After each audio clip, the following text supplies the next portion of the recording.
Sports edition, brand new venture. We can't tell you what it is, but it's brand new. I got my partner next to me. Hynaken. Woo, we feeling good outside. And we got two special guests. We're merging hip-hop and we're merging basketball. Sports, too, man. Culture. We're fusing it together. Nobody's doing that right now. We got two special guests for you. We got Jim Jones in the building. What's up? And we got superstar, legendary point guard Strickland in the building with us today. Yes, sir. Yo, normally, make this happen. So we would start this off, but Jimmy, man, you really were influenced by Strickland.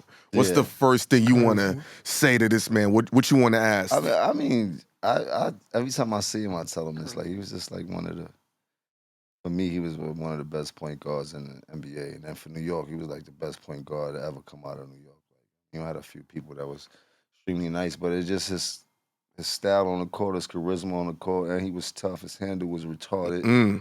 His jelly was crazy. Like it just was different. He had a different aura when he stepped on the court. He had a back park game. If people don't know what it's like, he made it look like he was outside playing in the park when he was on the basketball court inside the garden and things like that. So that really hit home for us, for a lot of kids trying to be a basketball player, had dreams of making it to the NBA, and it was a certain style of New York play that he really put on the forefront, and that gave a lot of kids a lot of hope to be just like you and not change their style up too much. Yeah. Because New York was all about the dribble. All day.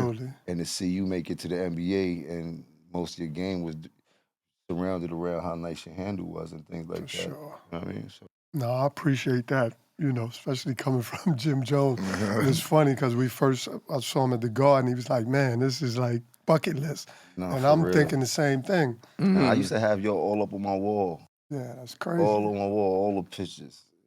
Yeah, I would hurt my heart every year, but it was it was a hell of a ride. You know what I mean? It was a hell of a ride. No, for sure. What was the influence of hip hop towards basketball for you? Everything. I mean, hip hoppers wanted to be hoopers. Hoopers wanted to be hip hop. It's all intertwined. We come from the same place, same circumstances, all of that, and basically our young adult life. They telling the stories, and we're inspired by that, So when you go hoop, I'm listening to Jim Jones, Dipset, and all the other guys, But that's a big part of basketball, a big part of culture. And then, New York City, it's different now because basketball has kind of gone global and it's all over the country and, the states. But there was a time where, you come from New York, it was different. When you walked outside of New York, these different cities, it was different. And people looked at you different. And then hip-hop is from New York, you know what I mean? It's the aura. So it's all like right there, like this fusion and these two things that were unique, and that was brought to the whole country, the world, like hip-hop. Everything is all over the world now. But like those origins, man, it's like New York City for both, really. Like, as far as the styles and the creativeness and all that. So, we'll always be intertwined. How do y'all feel about the game changing? You with the music game and you with the sports, because the aspect of the sports is it's an up and down game now. There's really no team that plays half-court basketball, right? And do you think that could survive right now if people dedicated themselves to defense and trying to slow the game down? Well, it's going to survive because the NBA will make it survive. And, it's just what it is. The game has definitely changed. And I hope that sometime we get to the median, get that gray area, because it's too loose now. There's too much freedom. And it probably was played too physical in the past. But when I played, it was two guys on the post. Yeah. So you battling, getting in there, you got to battle two bigs and two bullies. And, when you go in there, you getting hit. And, you could hold, put your elbow in. They would talk about that if LeBron was able to hand check somebody right there. It's a different, and people don't understand that to all the greatness now, but there's a difference when I can get up on you from end line to end line and I can try to bully you, because now you have to be creative. And that's where I think the skill level, and people say the skill level is better now. And, I'm not going to get into that. I don't know if I agree. Why not, Rod? Well, because, again, if I got to hand check you and I can bully you, Well, now I got to figure out how to get around you. So now that's a skill level to back up, go diagonal. Right now, if you look at the game, you can run straight into somebody and it's a foul. But what It's about different. what Gilbert Arenas said? Because dudes now got all the handle. That's why when we saw players like you, Iverson, Terrell, Brandon, Marbury, everybody facing up, where you gonna put the hand on the dude? No pun intended. What do you mean, though? Like if you dribbling, facing the guy, where you gonna put the hand on him? Wherever they want to. Hold Because on. they can push you to the side. Yeah, so what I'm See, saying you is don't have just- to push you straight forward. You can You can push put you it to the anywhere. side. If you're back in the day, right? You straight, but I'll lock you right here. I can get on the side of you and lock you here and make you go that way. And if you ain't skilled enough to back up, reverse, put it behind your back, it could be a problem. But that was just basketball coming up. That wasn't like something the NBA did. That was Right. that was the norm. You outside in the park, everything. It was a hand check. checking. That was just like no rule. That was just regular basketball. You know what I and mean? we didn't call. We At didn't all. call. Yeah, there was no calls. And that's a skill set. It's the same difference in music now when it comes to the freestyle skill set that we had back then as to how music and freestyles are done right now. Like when we were coming up, you had to have freestyles ready because some of the most famous rappers might just bust into a cypher in the middle of a concert, backstage or wherever it was. They see you on the street, it might go down like when Jay and L battled on Lennox, I believe. Back, like, it was just, I seen Cam with Big Pun in the middle of a video. Everybody had to get up and rap. So that was something that you had to have in your pocket is some freestyles. And you didn't have 2 or 3 times to do it. You had one time to do it, or you was looking like a poop like you wasn't on top of your craft. And when we went to the radio, it was live.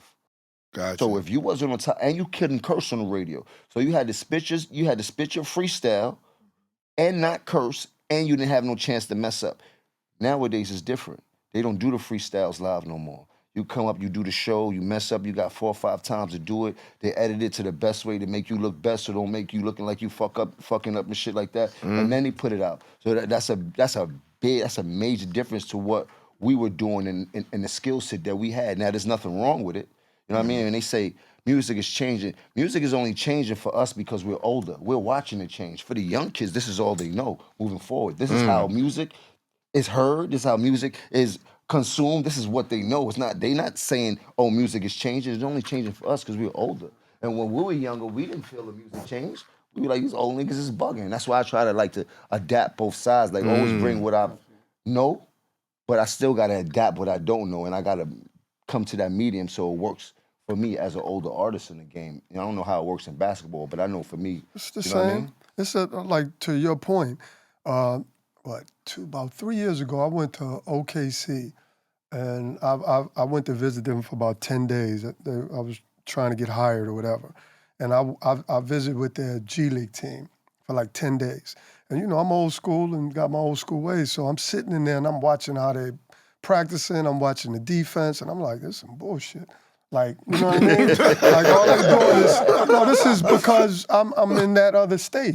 So I'm watching, I'm like, man, they're not really playing D. They're just funneling people somewhere. The defense is rotating. They're making a pass. It just seemed different and robotic. Yeah. And it wasn't like, we got to guard your man, make sure it was like man on man. So it was different. But as I was there for those 10 days, I started saying to myself, okay, you better get with this, right? Because this thing gonna pass you by, right? So if you want to stay in this game and you want to be a part of this, like it ain't no more what you think, right? Now I can put what I think into it, but I got to understand what's going on now, because otherwise they ain't gonna let you in, and they shouldn't. Yeah, at all. Speaking of evolution, we got a lot of point guards. They score a lot. Do you ever think we'll see a Jason Kidd, Magic Johnson type of point guard dominate the NBA where he's not scoring focused? Pass first. Well, like you say that, right? Magic was a pass first, but Magic averaged 19 points, 20 points a game. I mean, but we got SGA dropping 30, Lucas dropping 30, Tyrese Maxey. Kyrie dropping 30. Yeah, like you're considered a passing point guard if you average 5 assists. Think about that. But the guy, I don't watch basketball as I used to, but what I've seen is happening is that when we were younger, they were focusing more on the big man. Yeah. It was getting these guards that could feed it directly to the big man. That was the game. The game evolving, it's turning into a quicker, smaller sport as to why all these kids are shooting these threes like they Stephon Curry and things like that, and they opting to try to find the most athletic and nicest shooting guards, point guards, so Definitely. they know they have the higher chance of taking over the game and things like that. From what I can see, I don't. That's absolutely it. It's changed, but I think the game evolves and it rotates, and I think we'll get back to some of that. Like I think we'll get back to inside play some more. I think the league is going to make a change in a minute, right? Defensively and how the game is played. And if you listen to Adam and you listen to some comments, it's going that way because you see guys getting 70 and 60. Like, that's a lot of points, man. That's a lot of I mean, people were scoring 40 back in the day. Maybe 50 was like, it's too many 60s and 70s. And, Do you think it's because they could shoot better, though? But why you say it's too many, Rod? Like, okay, well, then again, that's going from my that's what I want to hear. But why you say that? I just think it's an easier game. Like, okay, so I look at if I put myself in this era, right? So first of all, you figure out the times, right? So you say, oh, you wasn't a shooter. Well, if we were in this era, I would be out in the gym shooting threes, and I could adapt to that and don't have to be the greatest three-point shooter. But I know if I'm on the court now, it's a problem because, as a point guard and with the ball, you're not worried about him, right? You know you getting by him, so you watching everyone else. And I think the skill set and the IQ in this era with the court so open, once I get by you, I'm going to make the right play. So to the point of I don't shoot a lot of threes, but I might get him a lot of threes, and then I'm going to get to the bucket and make plays. So I just think the game is it's free, right? Because you can't, if you look at the game and y'all watch it from now on and think about the fouls, what kind of fouls they're calling. If you watch it, everybody's torpedoing themselves into the defense and they get a call. Well, back then you couldn't do that. You had to finish that thing, right? And you're going to get chopped and all of that. So I'm only saying, I'm not saying anything's right, wrong, but it's a difference. It's more free. If no one can put their hands on me and I'm allowed to be out on the perimeter with four perimeter guys and there's no shot blockers, so what happens? So I say, and people may disagree with me, but if I put myself in this era, I'm gonna score a lot of points. I mean, there was times I had 18 and 10. I was more of a point guard. Bro, if you was in this era without no hand checking, stop, bro. Stop. Yeah. But Jimmy, why you don't watch ball like that no more?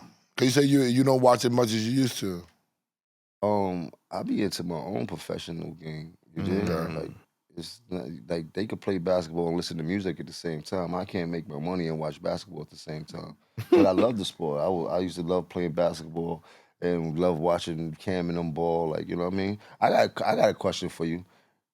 Were you very influential and hands-on with Kyrie? Because no, that's just I tell everybody that. All right, that's just our personal question. Yeah, but from what we can see, you definitely had heavy influence on his game. I don't know how it go, but that nigga looking like you on the court on steroids. That boy got that spin on the jelly. He got the wicked handle. Yeah. He's ridiculous. He eating every day. There's no defense that can stand in front of him. Like, that's a real New York. Like, that's like, he got Another the back level. park game. Like, you dig? Like, he coming out like he's like, we got next. That's how he coming out on the court. Like, you heard? Like, nah, he's a problem. That's definitely that. But, me and his father grew up since third grade. So, we played a certain way. Because if you watch his father play, he had some of that as well. So it's kind of like you coming from that. And obviously there's some inspiration there because he had to watch me play. But I was playing a lot. I was in the league. You know what I mean? When he was coming up and all that. So I wasn't influenced to where we were on the court together. But you can see the styles that there's, From what I heard from the projects you from, that's how everyone plays. I don't know how accurate that is. My cousin Paul is from your project, actually, Paul Fuller.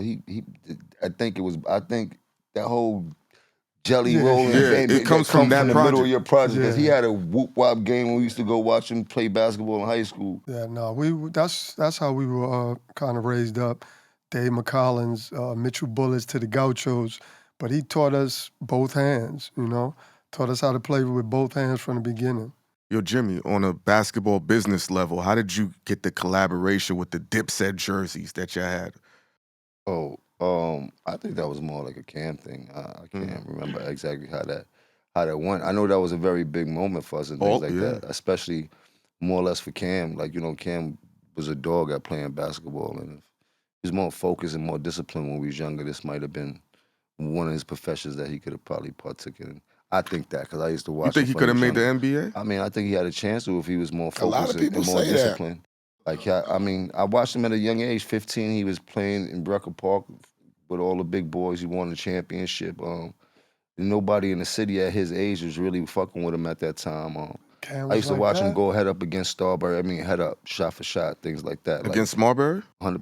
LaGuardia House, that was like on 116th Street, like 3rd Avenue when he was younger. It was a small gym. That should be packed up with all type of people all over.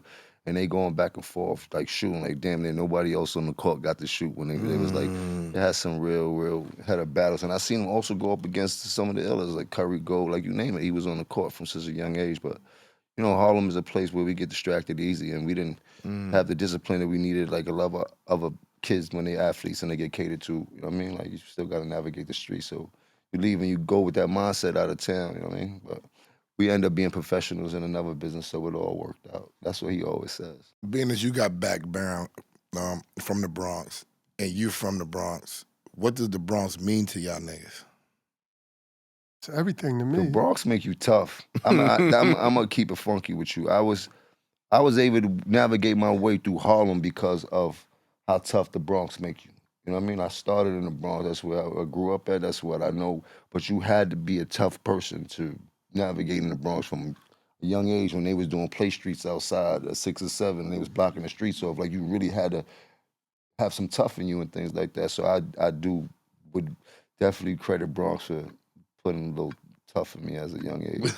How about you, Rod? No, I mean, I can even take it from the basketball standpoint, just going in that gym every day and having a battle against guys and the older guys, right? I'll never forget, I call him my cousin, but like Keith, this guy named Keith Whitney, I'll never forget just going in the gym every day wanting to beat him. Keith Whitney. And he would bully me, beat me up, you know, on the court. And then I'll tell him to play, let's run it back. Right, man, get the fuck out of here, man. Go practice for 6 months, come back. And I used to hate that shit. I used to be waiting to play him and he wouldn't play me. Like, he would make me wait, you know? And I remember those moments of just having to go in the gym and bullying you, me probably not understanding that or maybe a little soft with that. And so those moments, like, I can pinpoint every guy from back in the day and like, yo, you was a part of my success because I had to figure you out. Like, you was a puzzle. I remember going in the gym specifically with certain guys and like, fuck. Cam still do that to me this day. Like, Cam is the only person I never beat in basketball. He would do that to me. Yeah. We'd meet 4 or 5 in the morning in the park of Harlem, beat me. He'd be like, nah, you gotta wait for like a year. I'm not playing you tomorrow. Like, it took me like a year. We gotta be doing it. To this day, I never beat him. Like, I said, word. Yeah. It is a fucked up feeling. But I wound up beating him and he stopped playing me. But just that point of the Bronx, but even New York City, you know, I tell people all the time, like, you know, New York made me. So when I go out and play, especially as I'm growing in stature or as a hooper, when you walk out in the parks, like, all these, they're not pros, but they're official. And so now I got to beat you. I got to beat you in the game, and then I got to beat you in a one-on-one battle all the time. People don't even do the one-on-ones like they used to. Like, one-on-one was a real. Did you play Rucker? So I played Rucker, and I'm gonna be honest with you, because, you know, that's probably a part of my history here in New York that I say, damn, maybe I should have played in that. But I played in Rucker one time, and I didn't really like it. Because I'm not one, you know, to throwing off the head and between the legs and all that. I'm not really. Not for that. Yeah, that don't really. It just comes with your game. I just want to hoop. Like, you know, so I used to always but watch when you that. hooping, you looking like you doing what they trying to do deliberately. Yeah. That's how your game but I'm come. just hooping. Yeah. But when you got somebody, you know, like, I always looked at it like, you know, they standing out there, you know, isolating the crowd, and you got to stand out there while they doing all of that. I just never got into that. You know? Who's your favorite person you ever crossed over? Crossed a lot of niggas over, huh? Yeah. Who was your toughest opponent? Tough. That's Tim Hardaway. Was that crossover really like that? It was crazy. It was like that. It looks so, like, simple, though, when you see That shit. but he's going too this fast. way, and if you don't react, then he's going that way. And then it's a quick crossover. But Tim, because I always looked at guys with the embarrassment factor. You know what I mean? Like you play against a lot of players, and you know he may outbattle you or whatever. So but I always the embarrassed factor, and Tim had that. Okay. He could get you Nick off Van it. Exel had that. Oh. I hate doing this because I'm gonna miss out on some people, but you know that embarrassment factor. Nick Van Exel was nasty. How about Chris what Jackson? About, Chris Jackson, you know, because he can get going and get Mahmoud streaky. Abdul-Rauf. That's what I'm about to say, Mahmoud. What about him? Was he really was his shit go? Did his shit go off like that? Yes. And he had kind of the Tim Hardaway cross With shoot. the hop. Yeah. And Jason so Kidd. J Kidd is different because he'll beat you. Like J Kidd, He was a fast. faster Mark Jackson, but he'll beat you.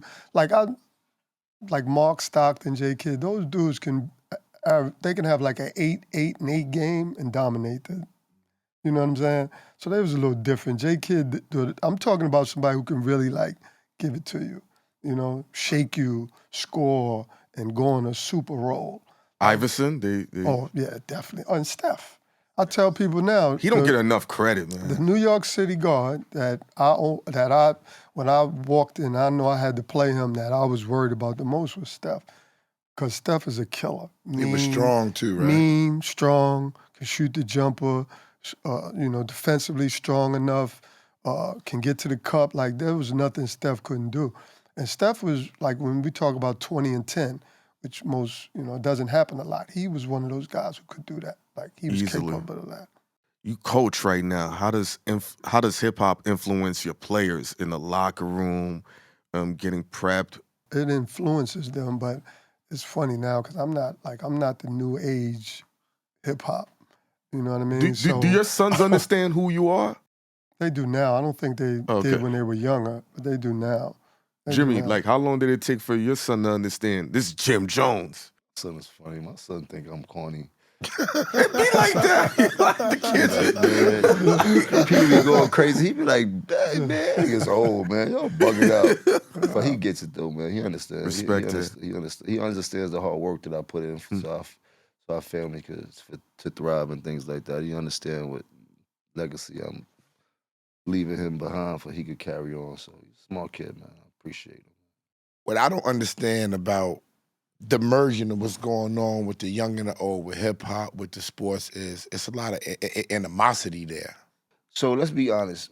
The people who curate the hip hop business been here for the last 30 years. They ain't move out their position. So of course they're gonna have a problem with everything that they're not used to. It doesn't feel like something that they like because they still stuck in the time warp. So if people in our industry would start to retire at a certain age and things like that and give new energy to the new people coming up that should be curating the next stage, the next couple of years. Yeah, so this is where a lot of the things get mixed up. I've been watching this, like it's like looking at different people, and I'm not saying nothing. A hustle is a hustle, get your bag. But there's a big disconnect when you got the same DJs that's been there since '89 that's still DJing now. And I'm not saying they're not popping. I'm just saying, so when they be like they don't like certain music, of course you're not gonna like certain music. You're not in the temple of what's actually going on outside that makes the music hot. You did? Like, when we were younger, Dipset and them niggas was looking at us like we was crazy, the older dudes. Like, these niggas is wild, they out of line, they bugging. You understand? But it's because people still stuck in that time warp and they don't give no new people to come in and take their place and shit like that so it can carry on and let it feel. But y'all was bugging, you said, right?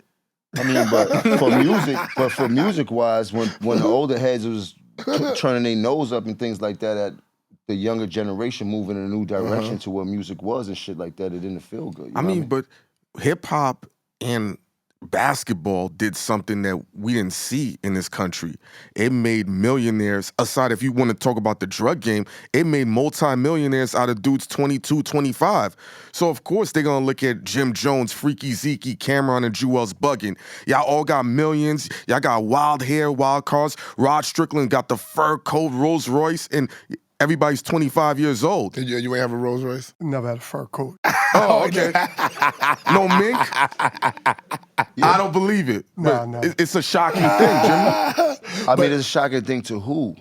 to the older people 9 times out of 10, to the commissioner that's 55 that never grew up in an urban community that wouldn't understand the things that we consider to be a luxury or things that we like. We on 2 different sides of the spectrum and shit like that. Like, and it goes both ways, even within music and things like that. Like, that's for me, that's just the disconnect. Like, if you 52, you're not gonna know who's popping out here. You're not gonna know what's popping out here. You know what I mean? You're not gonna know how they moving outside. Like, you dig? Like, you got to get close to what's going on, like, and that's just how I feel about it. Well, what about this? I'm talking about the disconnect with the ball players now. I'm seeing Jalen Green having a baby with this Drea chick, 39. I think niggas is too pressed about who a nigga is dealing with. That's what I really. That's think. what I want to ask You heard? you. Like, let's get to it. I don't want to hear nothing. Like if unless you met with a virgin, then people are grown, bro. I'm tired of hearing this narrative of what this man did with this lady. Like, you niggas is what happened? Y'all on the wrong side of the fence? Like, what are y'all worried about another man and what he's doing? And for the ladies, why you worried about that lady and who she's doing? And what happened if they be in love? Like it's just a fucked up narrative that goes on in our society. Like, we all worried about why. Like, what happened? Yo. What did they do wrong? It happens every day, all day. We can name numerous of people inside of this industry that has the same thing going on.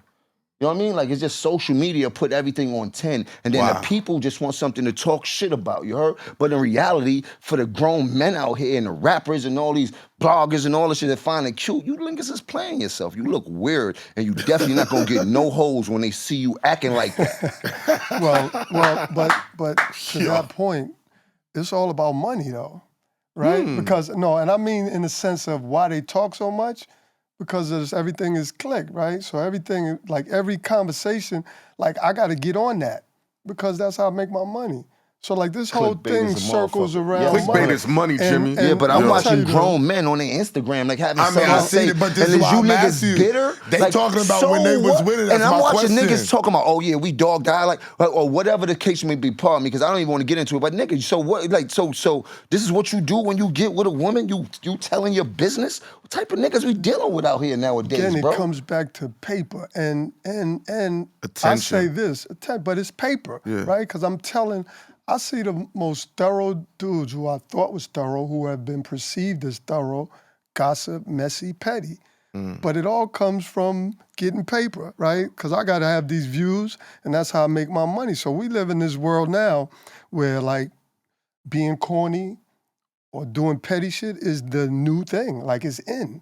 Right now, you solid, you who you are, so you not gonna do that. But as a You're a man, rarity. we all banter when we with our homies.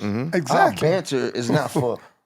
Public consumption. Yes. You understand what I'm saying? That's just what we talk about. Laugh, joke, whatever. We all been accused of that, but that's just us. Yeah. But for see a grown man like supposed to get money and supposed to be this type of person, and you taking time out your day to talk about it just doesn't make sense to me to watch grown men do that and then see everybody fall down a rabbit hole who wants to get a piece of the clickbait and put somebody else on the front page and shit like that. So you know what I mean? So now we like it's just weak. Barbershop talk has been brought to the masses, right? It's Now, all barbershop talk. Is Wemby the clickbait version of the NBA? Because people said he should have been. That's Bol. It's other dudes of the same height and stature. They're just letting him rock. They want to push him forward, or is he the real deal? I'm No, niggas. he's the I'm real niggas. deal. I said it. Yeah, I'm niggas. but I'm why do niggas. you say that? Because because he doesn't, they never gave Bull a shot, right? That's how I look at it. He has he almost has the same skill set as Wemby, but for some reason, now when this game has evolved, he's a big deal as if we didn't see this before. So, but where do we see it at? On the With because they didn't Bobo. give him a Where do we shot. see- No, but that's what I'm saying. So sometimes, again, I think I narratives saw are him in put out college, there. when he got Shaq is drafted. talking about that, and then Yeah. it goes and starts. It turns into a different So what I narrative. would say is, where do we see it at? When he played in college, when he got drafted, and he didn't get a chance. He didn't get a chance to But get a think look about what you just said, though. He didn't get a chance, so that means you really didn't see it. in the pros. I guess You not. understand what I'm saying? I understand. They So talked at about the it more end of than the we really day, saw it. you understand what I'm saying? So like Shaq and everybody says this, and now it goes around. But do we know that? I know we saw Wemby, right? We saw him overseas. I Yeah. saw film. We've seen him in the league. We've seen him consistently.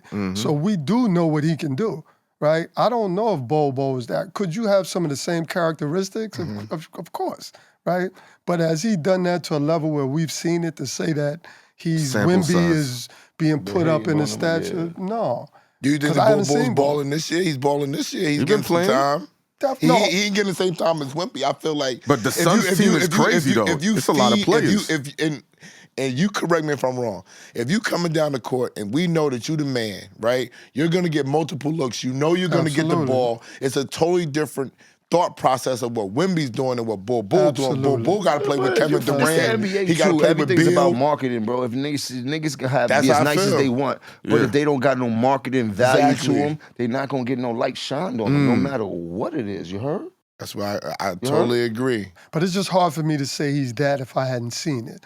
Like, because some people say he could be that. I haven't seen it. So that's just me personally. No, I got you. I look at him. I know Wemby. I've watched Wemby, and I've seen him do some things. For Special to special. 7-7. Yeah. You know, he's doing the sham guard. He Yes, did the sir. sham guard on somebody. and that's crazy. completed it. You know what I'm saying? Like, That's he crazy. can put it That's a between his long legs. dribble right and, there. Yeah, you know, and understand he's just a young fella. How about him versus Chet? Chet, I think Chet should I get the love rookie Chet. of the year. I Chet love is Chet too. fire. I think Chet is my pick for the rookie of the year though. I love Chet. I was rocking with Chet at first because then Wemby was trying to figure it out. But over time, I seen Wemby gain 20 pounds. He like Wemby. No, I'm just giving you content. Like, but let me say this. But over time, you seen him gain weight. You see him playing better.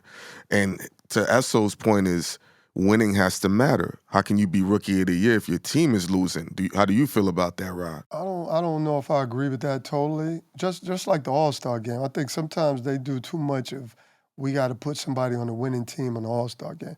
All-Star game is an individual thing. Like, that's a bad dude. He's an All-Star. So, you know, don't water it down by putting somebody that's winning. And I think as far as you say rookie of the year, talking about an individual player. Yeah. So I'm going to go by, you know, Stats. what their skill, what they're doing. That's just me. I'm not going to go by like, A team accomplishment. unless that guy's like really. So you look at Chet, he got a system around. He got some hoopers around him. He got Wemby SGA. doesn't. So, you know, I take all of that into account. You know a too. person they don't give enough credit to on that team? Jalen Williams. Bad dude. I said he's the second best player on OKC. He's not. He's third. Ask Rod. What you think, Rod? I don't who's Chet, I say SGA, Chet, and then Jalen Williams. He just said I think Jalen's a they bad all- dude. I think they all kind of. I know I watched Jalen. You talked about Kyrie. The other night they played OKC, and I saw him getting up in Kyrie like we talking about. Yo, old he's- school. I was he's like, wow, old that's the school. first time I saw somebody like really. Try to check him Not like that that. it worked all the way. He You know what I'm tried to saying? push Yeah. up But he game. had the heart to do it. What would you change about hip hop, and what would you change about the system of basketball right now? I ain't interchanging anything. I ain't create. How about you? Hip hop, I want to bring them back. That's just me. That's just my vibe. How But, about sports? What would you change in the I'm sports like arena? him. I don't know if I would change anything. You know, I think it's always evolving. It's going to change. You know, the way the game is played now, they'll fix it. You know, they'll do the tweaks and all that. But when you look at it, there's skilled guys. They're taller. You know, the game has evolved. You know, I'm 6'2". Shucks, it's hard to get a 6'2" player out there now. You know, you got all these long.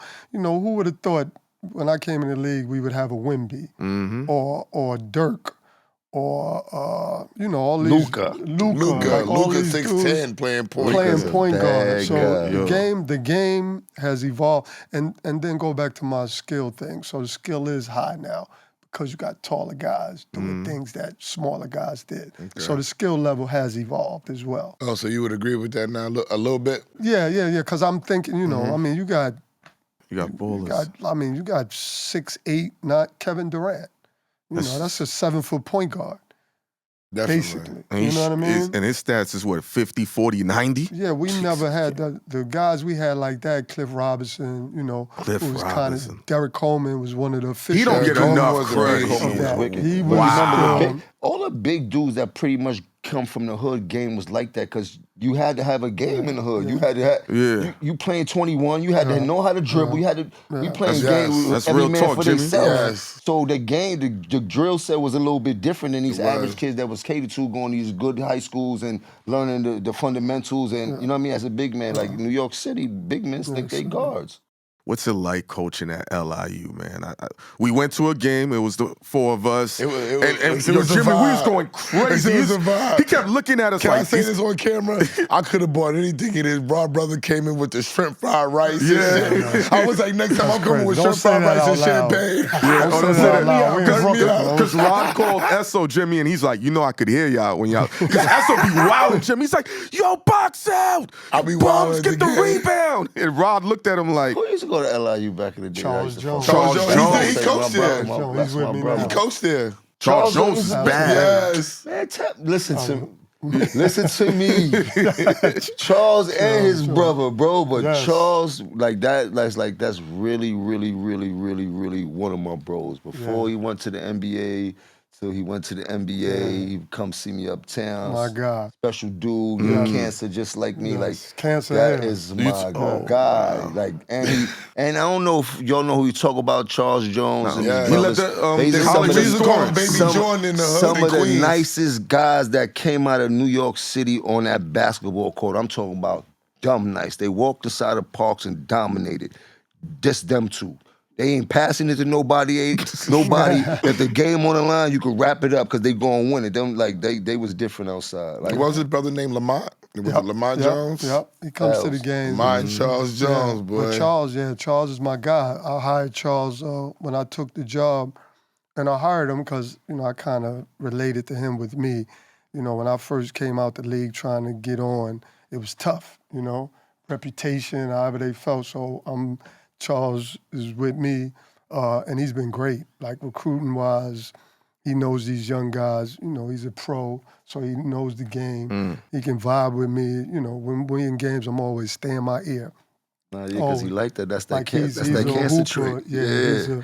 He will top his game. He's been tremendous. That's He'll be fire. a head coach at some point in time in his career. That's fire, Like my he's brother. Yeah, Charles used yeah. to go to the tunnel with me and all that, bro. What? Charles Jimmy. was from that day. The 90s. We from 1900s, bro. You said the 19th. What's one piece of advice that you would give a rapper that's coming up right now, that's trying to make it, and you would give a young ball player that's not being seen to get seen? I mean, that's what it is. So the scene part. And I see this happen a lot in this game. Most of these rappers is trying to fit in when you should be trying to stand out. I should not be going to the club and seeing 5 of y'all in the same outfit. Like, you can't stand out if you're looking like each other. The most important thing is for you to stand out so you can be noticed in this game. That's how I feel about it. About you, the boy. For me, just simply know the game, understand the game, research the game, watch the players before you, and to understand that it ain't all about you, and you have to fit in. You at the end of the day, you're gonna have to fit in. Like, you only got a few superstars. I think a lot of times with these young guys, and that's why they talk about the European players and they talk about American players. The European players learn how to play amongst each other for the most part. They learn the skills. And sometimes we get caught up in, it's about me, and I'm the man, and this is my AAU team, and they're putting people around me. And you can get caught up in that and not understand when you get up top, you got to play with great players, and you got to be able to blend. And if you look at what the league is now, it's different than back then. Now you're kind of put in a position, 3 and D, hit corner threes and play defense. Don't dribble at all. You know what I mean? And, you're going to be put in a system that you're going to have to navigate with the superstars. And if you think you're above that, that can kind of be conflicting, and that can kind of take you off course, and you can walk in a situation thinking I'm the man, and they don't think you the man. Because everybody been the man. Yeah. All the people on that court was the same the person you man. think you are. Yes. Yeah. So you got to be able to understand that, because I see that happen a lot, and with the families and everybody else involved telling you what you are and what you should be, and you're better than this one and that one. And that's the trap. You think European players got better fundamentals than American players? Yeah, absolutely. And I don't know, people going, but yes, I mean, they are taught differently. I mean, you can look at the league now and look where Jokic. it's going. And, you know, not that we don't have fundamentals, because I don't want to get caught up in all of that. But They're a little bit more disciplined. Yeah, they've been raised. I'm telling you, the difference is, you know, sometimes here we are like I said, they got, like you see now with AAU teams, sometimes, you know, like you're the man and I'm putting a team around you. So, again, I got to go old school. Fuck, I don't even want to do it. But, like, I was always number 1, 2, 3, whatever on the team, right? But if I was the best, so-called best player on the team, when we came and hoop, if I didn't play well, the next one's hoop, and then I got to come back another day. You know what I'm saying? Mm-hmm. So I never felt like I was the guy, right? I knew I was good. I knew I was better than others, but I never stepped on the court thinking I'm the guy. I always had an energy and an anxiousness that I got to keep proving myself. And sometimes in these situations, you can lose that edge. And while you losing that edge, you got the Damian Lillards, the Kawhi Leonards, you know, all these guys just keep getting better and better and better. Well, who you think is the best point guard right now?